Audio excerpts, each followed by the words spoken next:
Elliot J. Powell, and Lee Stevens, the man himself. the man himself. Cheers, everyone. Cheers, everyone. Thursday evening. Hope you're keeping well. Quick rundown, a recap if anyone has just jumped in again. Today we're discussing adaptability and change. First of all, little icebreakers like we do every week. And Lee has set me the challenge of 2 truths and a lie, didn't you, mate? 2 truths and a lie. So essentially, this is about how well we can judge each other based upon someone giving the other person giving them a bit of a lie and a bit of a truth at the same time. You know, so do you think I'm one thing or do you think I'm another thing? You know, it's going to be a bit of a judge of character. So it's going to be an interesting one. Excited to delve a little deeper into it. That's for sure. Before we jump in, just to make sure you've seen it, but obviously it's always polite to ask. We're getting carried away with the concept and the content. Are you good, my man? I am very good, mate. Very good, actually. No complaints. I've got a bit of a shoulder niggle, but other than the shoulder niggle, it's all right. What are we saying? Is that from lifting heavy? Is it for a little rotator cuff? Yeah. No, yeah, I think it's a little bit of rotator cuff. Rotator cuff injury. I went to see the chiropractor earlier today, so hopefully it's nothing too serious. He was pretty chilled with it. He just did a few manipulations and stuff. It's nothing sort of bad. I think it's a bit of soft tissue damage maybe, but it'll be fun. There'll be no drama. Yeah. So you're not no worries attached to it or anything like that. No, I'll probably be going back in and training tomorrow. To be honest with you, mate. Well, maybe, are you going to be sensible? Take it a bit lighter, that kind of thing. No, we don't do sensible. Come on, we do. You're a fitness professional. That's the foundations of the thing right? that you'll understand about fitness professionals. We tell our clients to do something. We never do it ourselves. Number one rule. Oh dear. That's the number one. That's the number one rule. Do as I say, not as I do. I'm not exactly that. I'm not. I'm all right. I'm not that bad. It's giving me a few issues, but I'll work around it. I'll be fine. Yeah, good. Yeah. How are you? How's your week been? Week's been good. Yeah, some nice little highlighted points, some positive stuff. Tried out which you haven't jumped onto yet, but anyone who's listening jumped on at the Clubhouse, had a little group discussion on there. That was a nice little feature to Mental Health Week. Nice. So really pleased with how it went and some nice feature. There was a feature in some as a finance post on Instagram, and it was about like how different social medias have sort of got transformed and got bigger and bigger throughout time, and apparently Clubhouse is a big thing. So, yeah, it's got a lot. It's very investor business networking heavy at the moment, but I'm sure as other people jump in, it's invite only kind of podcasting live app where you can come on stage and you can talk and you can discuss basically whatever you can kind of create the vibe of the room of however you want to do it. But there's obviously some natural behaviors that have come about. But I would definitely say check it out. Get yourself an invite. Get yourself your username. Reserved, and then people can let you in as well. So definitely worth it. Do you want to start off? Do you want to go first? Yes. So for those that have just joined and kind of getting on board what's happening here, today we got a little bit of lighthearted chat, and the lighthearted chat is going to be truth or lie, which for those that don't know, and then we're going to get into a little bit deeper with topics on adaptability and change. So we're starting with truth or lie. Now, my 3. Did you go? Yeah, that's what I wanted to ask you. I went like 2 truths and 1 lie, so you got to pick the lie, or did you just go one or the other? Exactly that, yeah. 2 truths and a lie, yeah.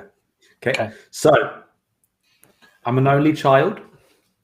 I swam for Surrey, or I had surgery to stop me sweating so much underneath my armpits. Ooh. I believe I can see you as a good swimmer. But I think the armpit is too specific for you to have made it up. So I'm going to go that you're not. Your lie is that you're an only child. You're wrong. That's all right. We're learning. No, I am an only child. I did have surgery on my armpits to stop me sweating so much. But you didn't swim. You sank. You sank for Surrey. I swam. I was a decent swimmer. I never swam for Surrey. Okay. I was competitive.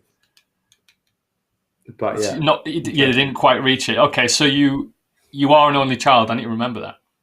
I am, yes. And Makes a lot of sense. the surgery under my armpits didn't work.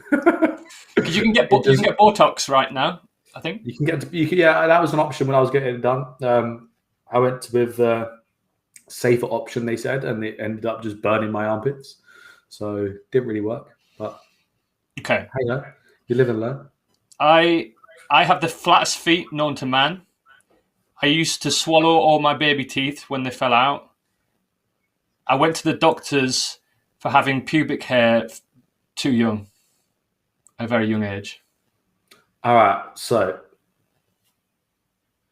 you're a very hairy man. So I'm going to take that. I'm going to take that as a no. The second one, yeah. You're a dancer. Or you used to be a dancer. Dancers don't have flat feet. So I'm going to go with you don't have flat feet. You got it wrong. My feet as flat as they come, honestly. How? I'll show you. I'm not just going to show you on stream because that's disgusting. Yeah, flat as anything. Yeah. How? So the lie was you were right about the hairy part, and then the lie was the baby teeth. That was just completely fictional. Yeah, man, interesting one. That interesting one. Right. I used to be a hardcore gamer.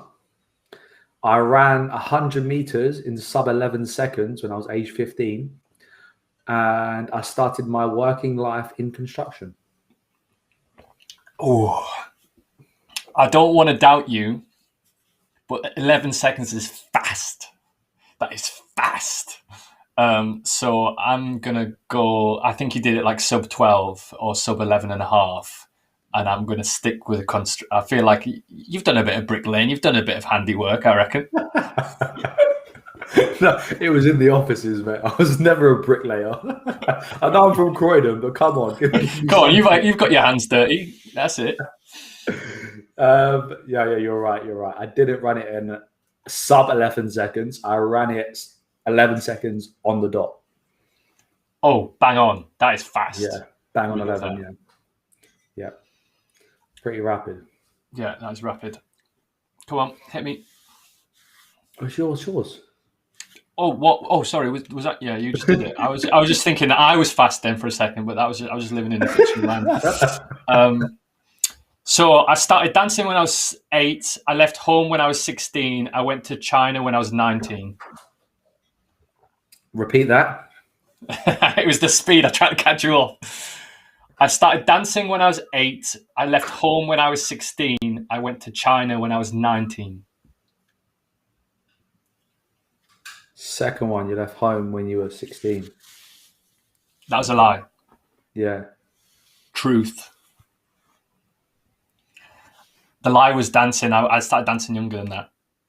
Oh, really? Yeah, like 5 or 6. Bloody hell. What dance did you? I've never really asked. What dance did you start out at? What's your genre? Genre. I mean, I started as tap dancing, and then through a young age, I did more classical stuff, more ballet.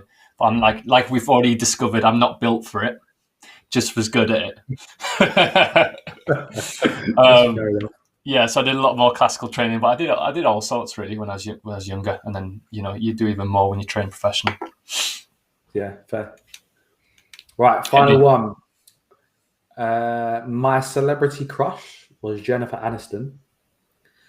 I despise mayonnaise. I snapped my ACL playing football.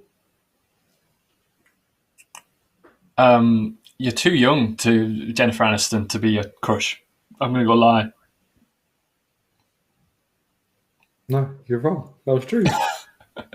You didn't snap. You did. I think you did snap. I think I read on Instagram that you snapped your ACL. I did snap my ACL. So therefore, I despise mayonnaise. That is a lie. I absolutely love mayonnaise. It's fucking amazing.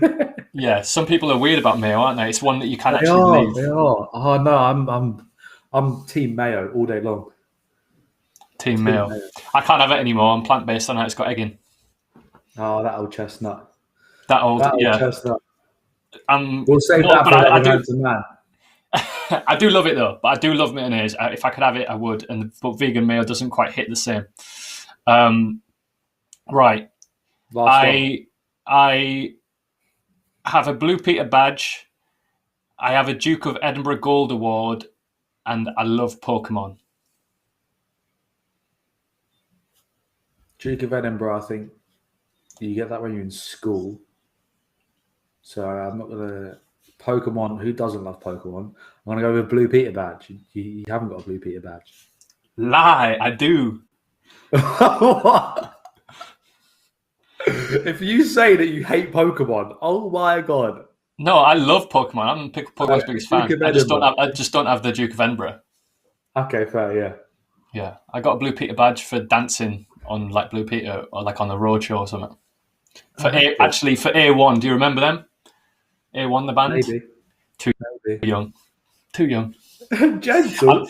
I'm turning 30, mate. I'm just embracing it. I'm just embracing it.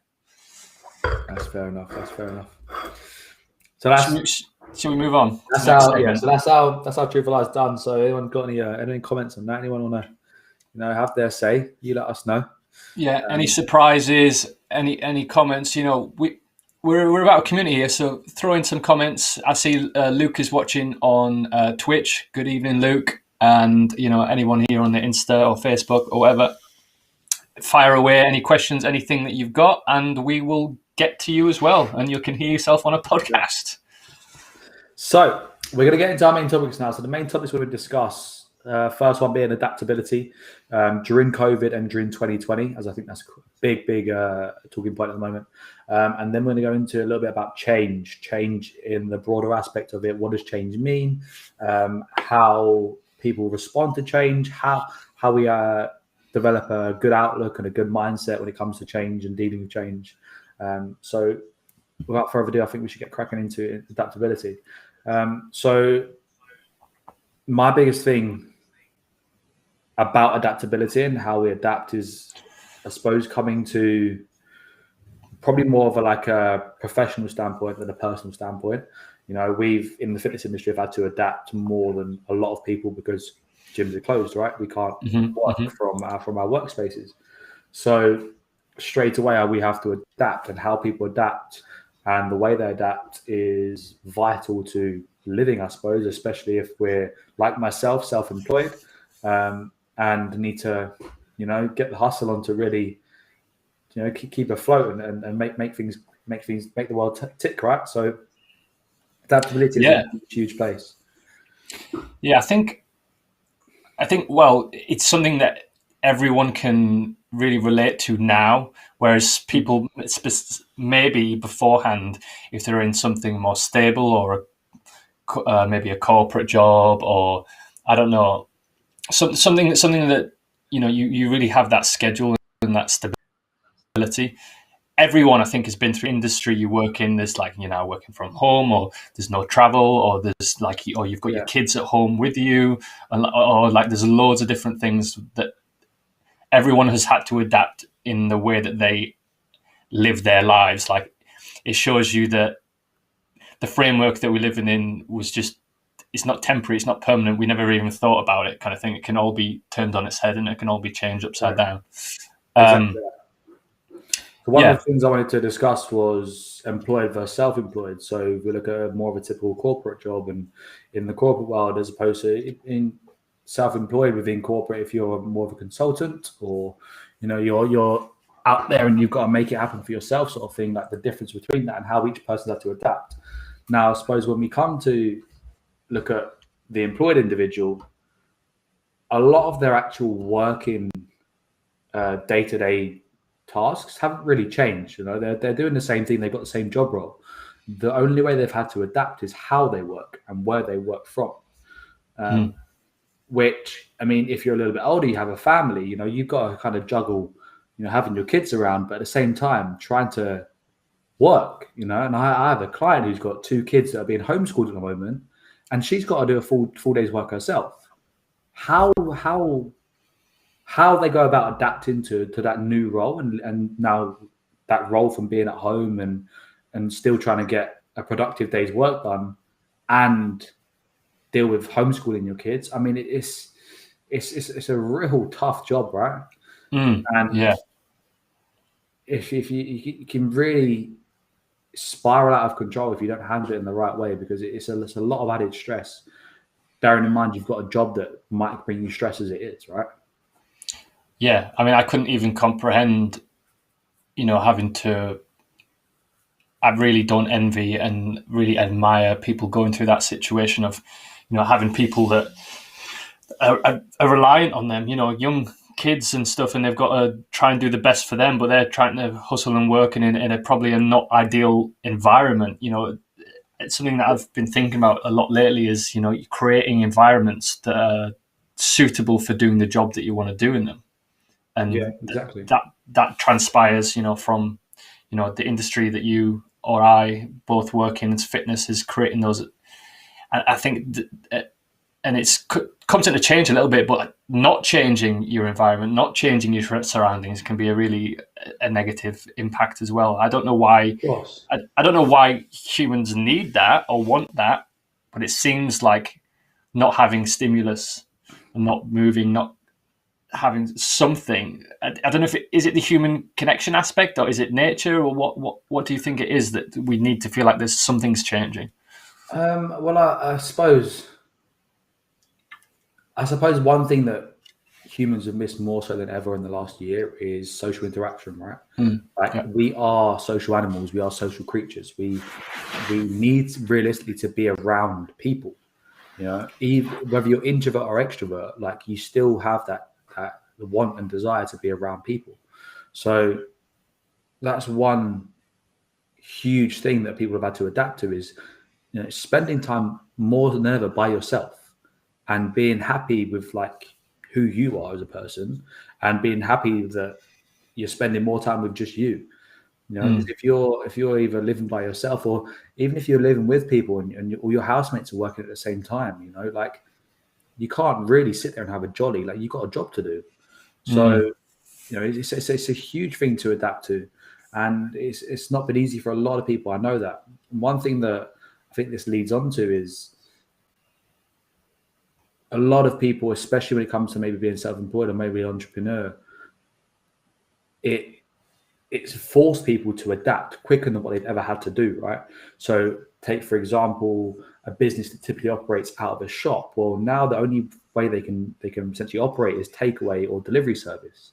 Mm-hmm. So a business had to force itself to adapt in a way, or like spot a niche sort of like space in a marketplace and adapt to it as quick as possible in order to thrive and survive. So yeah, and therefore business opportunities come, facilitating businesses to operate in different ways as well. Like I heard a story about, as you think about all these things, all these business opportunities.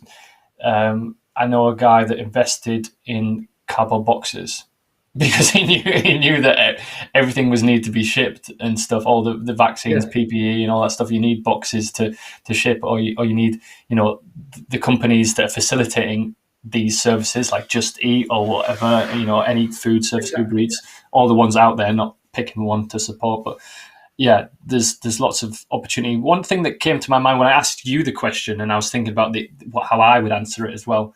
About I think it's about balance, isn't it? I think that humans tend to like some nice anchoring, stable points, but then they have to have a little bit of change as well. So it's things that keeping them, imagination, creativity, firing, not having interaction with other people.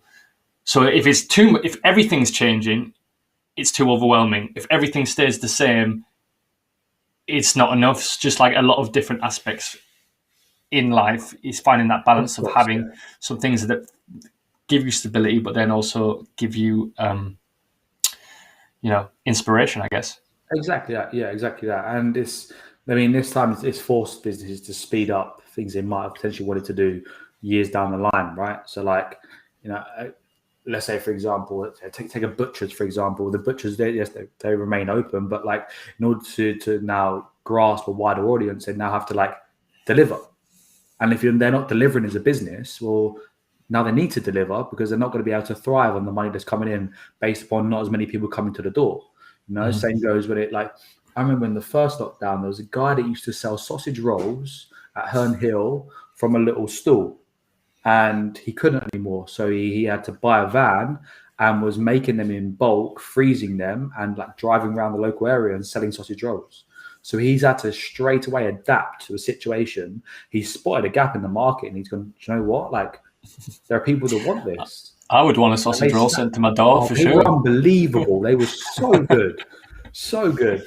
But yeah, like little things like that. It's forced people to adapt, and that's not necessarily a bad thing because people might have plans in the pipeline that they want to do, or they want to eventually achieve. This comes along, and they're like, I really need to do this now, otherwise I'm not going to survive. So that like fear maybe that's instilled into them has forced them to adapt quicker than what they would. Okay, yeah. So you're thinking like, I see where you're getting at is in change of circumstances. Really, it's been like a fire in the belly kind of thing to like fast forward and exactly get people to change more and because you've got to. And personally as well, you've got time to analyze. You've got time to think of: am I in the right place? Am I around the right people? X, Y, Z, and there's a lot of fear that comes with change. But if it's just the one thing that you can do and focus on, then maybe people are finding bravery, ability to do that. Nathan Johnston, one of our previous guests, the first episode of Meant to Be actually said, "Well said. I can't wait to be freely social again from Facebook." That was referring to when you said about answering the question about why people want to get out, and you said human connection has been really missing. Yeah, well, human connection essentially is. I mean, I think that's what makes the world go around. We build relationships with people, we build connections with people, in a personal and a professional. Yeah, I read a book. Oh God, I'm so bad at this. I always say stuff like that, and I should know the name of the book and the author. I read a book. I read a book once. One book, 1 year. But yeah, the premise of like some of the reasons why people get upset or even to the point of depression, depending on your opinion on depression and these things. But one of the main things was human connection, and not even, it's not even just human connection. It's not empty stuff. It's kind of like things that fulfill what you need from a human connection, whether it's just tactile and your hair getting stroked or cuddle, love languages and all that sort of thing as well. So stuff that's fills you in wholesome. Well, I'm going to play devil's advocate with that, which is really interesting because one thing I think 2020 did for people, it allowed people to slow down. A lot of people, if you didn't realize, went home to families or friends, right? So they left London if they were in London and went back to family house. I know. Probably the worst thing you could do if it's an infectious disease, but let's ignore that factor for a minute. Exactly, it is what it is. But yeah, they are now spending quality time with friends and family outside of like their normal environment, which in a way can be really good for some people. Granted, not everyone was able to do that. So like there's two sides to the coin, right? Some people were able to do that, and I've spoken to people like they've spent more time with their family than they have in 10 years, and they've I really cherish that moment because you won't get that very often. Whereas some people that they have to stay in London because their job requires them to, or they can't travel for work or whatever it is, like totally understand that these are the sort of people that need a bit more love and attention and care, right? Because they're the people that have been struggling more than anyone. Especially if you've maybe immigrated to London from another country, you're living in London, you haven't really got many friends and family within London. What can you do? You can't just escape. You can't just go to the countryside and see your family. So that's like the two sides to the story with that, right? Yeah, of course. There's always the bits that are good and bad, and the balance in the middle. It's all tough. So I mean, I guess that brings. For those who don't know, I mean, I don't know if it's going to be a continuous thing, but our good friend Lee, my good friend Lee, now my becoming ever better friend Lee, is currently like in charge of choosing the subjects on Man2Man. So you also wanted to talk about change. I mean, adaptability and change are almost the same thing. You know, they're very similar. I think change influences. Adaptability is how you respond to change, right? The things that are changing Exactly around right. Yeah. So I think change definitely influences adaptability and how people adapt to change. But I think change is something you can go a lot deeper with, because there's so many elements to change. Now we can talk about change in a human's attitude or human's outlook on life. You can talk about change in a professional career. You can talk about change in relationships. So there's so much to cover with change as a subject that I think we can delve a lot deeper into this and start to really understand the best way to adapt to it. I mean, I'm, as much as anyone, I'm huge on mindset and outlook, and I will always, no matter what the situation is, I will always try and pick a positive from a situation and hold on to that. It could be it could be the smallest positive there is, but it's for me, it's big and it means a lot to do that. Do you find that you're able to do that most of the time?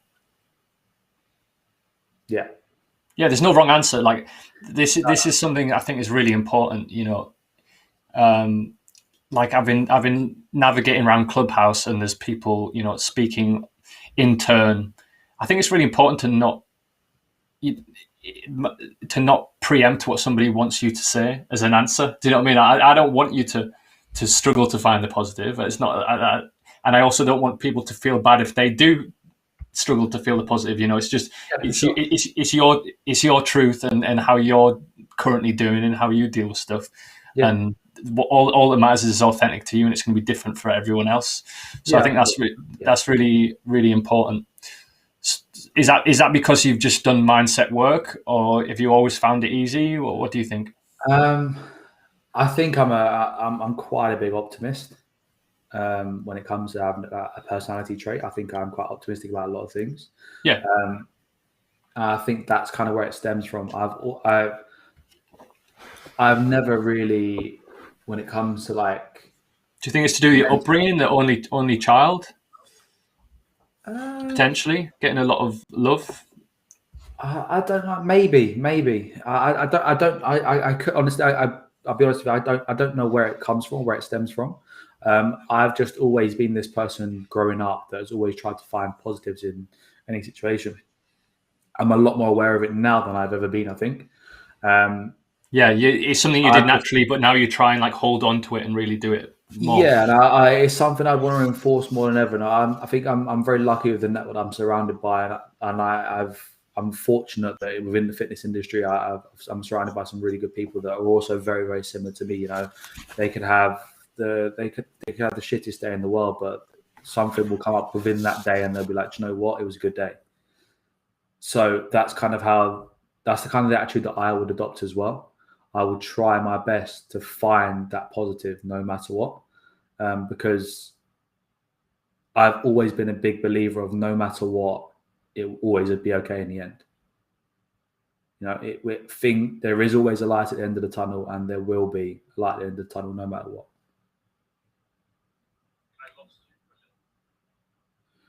Why have you frozen?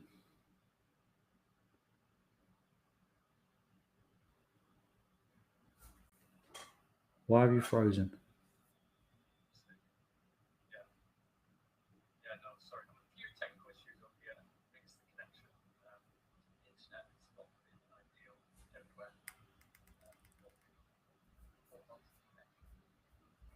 Technical issues. I don't know what's going on.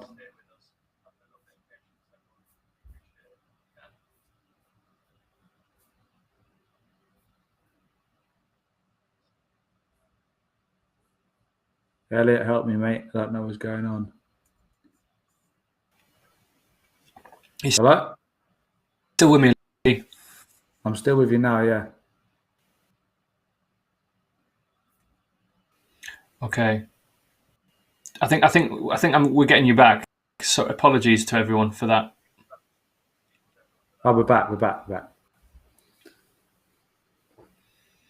Okay. Slightly delayed, but I'm sure it'll catch up.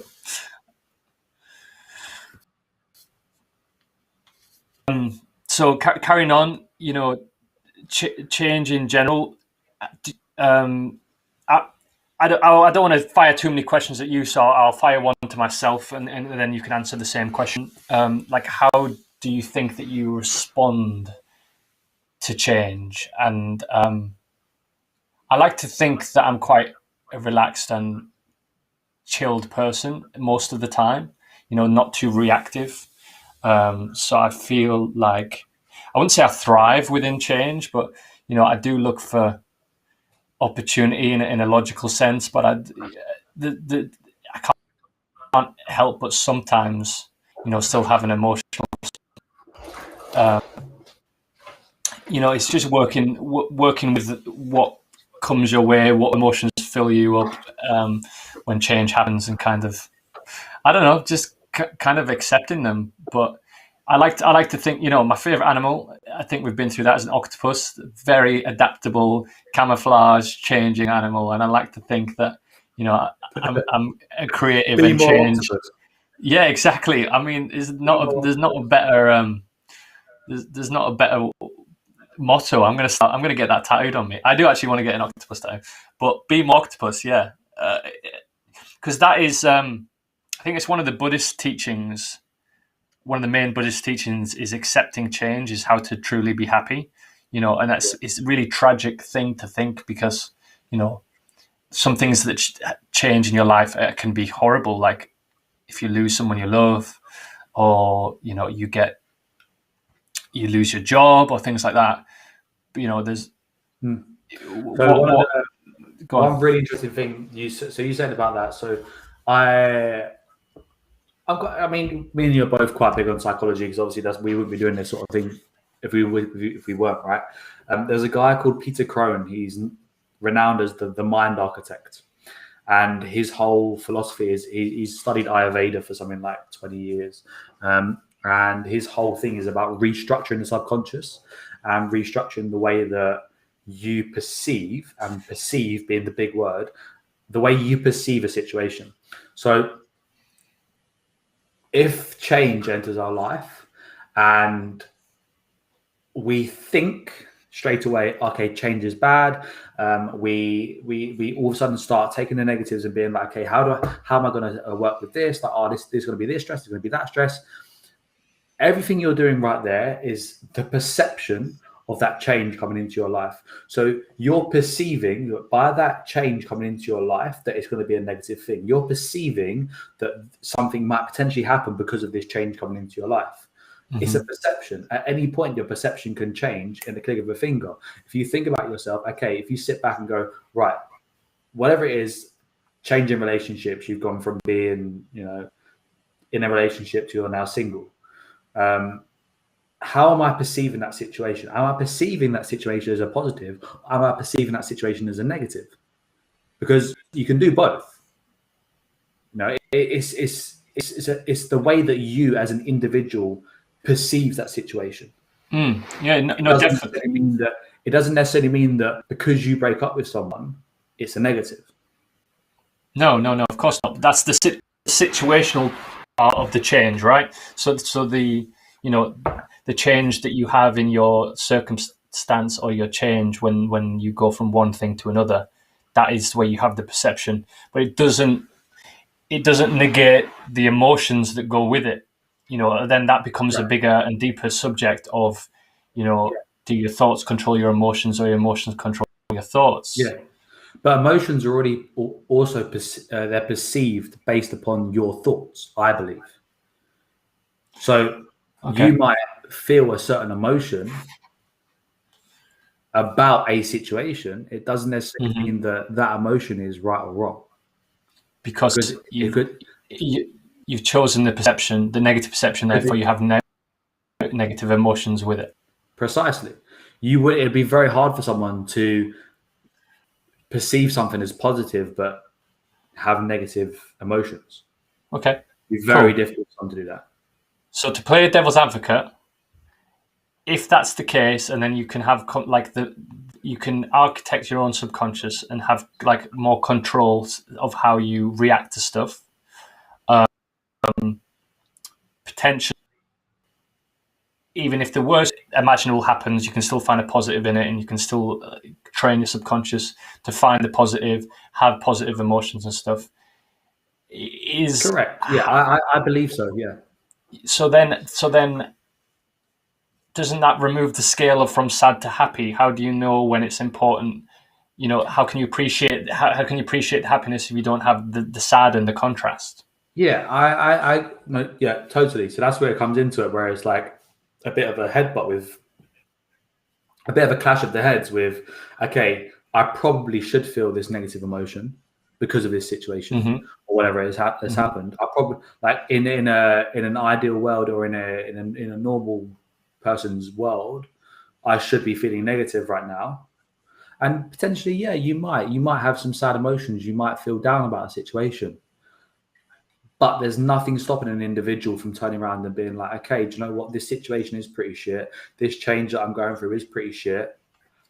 But I can see the light at the end of the tunnel. I can see this positive. I can see that I now feel this specific way about a situation. So I think a lot of it comes in like what we spoke about, no matter what, is balance and balancing a negative with a positive and not going too far down one route and being a bit naive about something, but also not going too far down the other route and being, totally narcissistic and sitting on this like Yeah, because that's the danger, right? That's the danger if you go down either way, either too far down on the scale, one way or the other. You can either become, in a really dark place, finding the negative and everything. But also, if you always find the positive anything, you don't have that soft side to you. Then you're actually becoming a bit cold. Where you find correct, yeah, and it's not sensitive to necessarily the people around you who are feeling those negative emotions, because you can't. correct. You can control your own mind, but you can't control others around you, right? Exactly that. I think that's where it comes to this. Then also links back to our previous episode about empathy and sympathy, right? So we can know so go when check to that already. yeah. So go have a look, because that was a good chat. I enjoyed that. That is when we then learn to show empathy to others about the situation that's at hand, but realize that ourselves, okay, I'm allowed to feel this way. I'm allowed to feel positive about this situation. Doesn't necessarily mean that everyone around me feels positive about the situation. So it's about reading the room and showing someone empathy, but at the same time, you might not feel that same emotion that they do, even though it's the same subject. Let's say within a family, for example, you lose a loved one. Let's say there's a family of 5, and you lose a granddad, and there's still that family of 5 that have lost that same individual. Well, of course, I'm going to feel sad about it, but at the end of the day, I'm going to be like, okay, he's 100 years old. He's lived a very good life. Like, he's happy. That's my positive from it. The other 4 people don't need to feel like that. Of course they don't, because they might be grieving, they might be sad, they might feel like, these emotions themselves, but doesn't necessarily mean that I can't take a positive from the situation. Yeah. I think that's it. I think with most subjects and even mindsets, it's just my personal belief anyway, because I know that some people are like really set. My personal belief is like balance in most things. So you're not it's dangerous to be on too far on the end of the spectrum on one single thing. So Yeah. I obviously I think maybe I'm biased because I feel like I'm quite an emotional person, but I think it's good to embrace your emotions, but also like let them pass and accept them and let them pass. So it's good. I'm pretty sure. I mean, if you go down the other end of the spectrum, I'm pretty sure I heard something about Dwayne Johnson, so The Rock. He lost a loved one. I'm pretty sure it was someone pretty close to him. It might even be like a parent or something. He was mid-training session, and he was told by someone, and he was like, "Okay, cool. Let me just finish my session." So he took it upon himself to know there and then there was nothing that he could do about the situation. His loved one had passed. He's doing it. He's got a job to do. He's in the gym. He's training. Let him do his training session, and then he'll deal with that afterwards. That's completely down the other end of the spectrum, where he's like, in that moment in time, he's felt no negative emotion because his mindset is somewhere else, and he's just gone, okay, I can't deal with that now. I'll deal with it another time. Which that can be pretty toxic. That could be quite a bad mind frame to be in, you know. But on the flip side, you're like, okay, so he's actually right. He can't do anything about it. That his loved one has passed. So, like, in that moment in time, what does he do?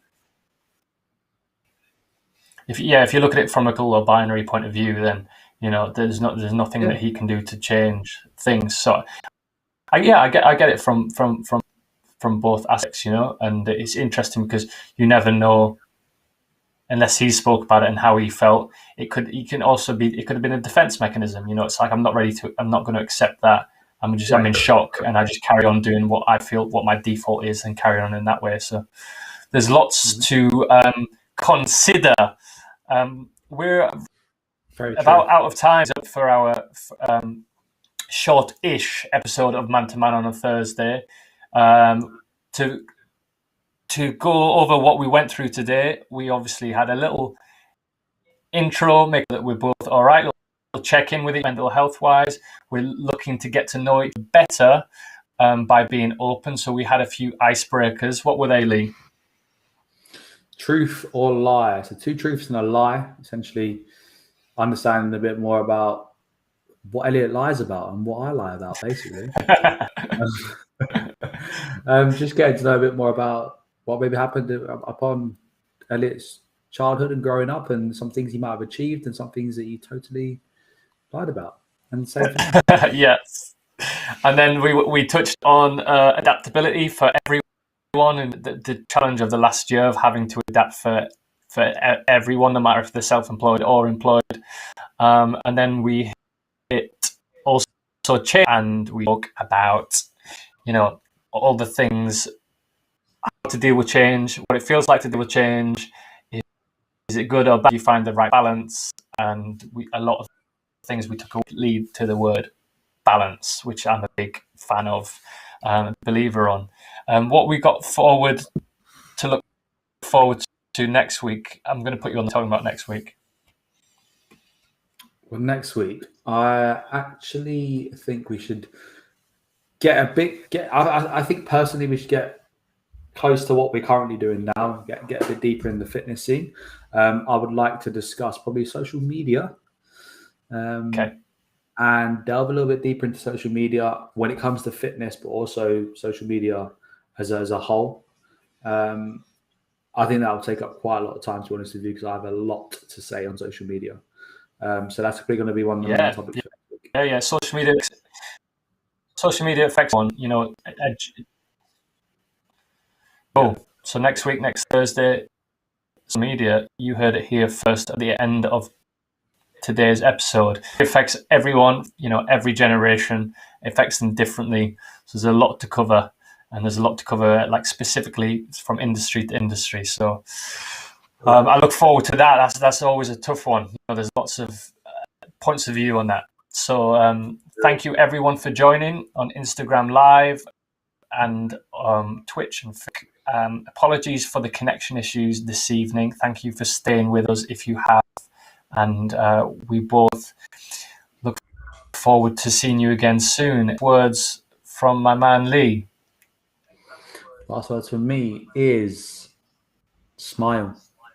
Keep smiling, because no matter what, there is a light at the end of the tunnel, and I can assure you that. Keep smiling. That's it. Thanks, everyone. See you soon. Bye-bye. Bye-bye.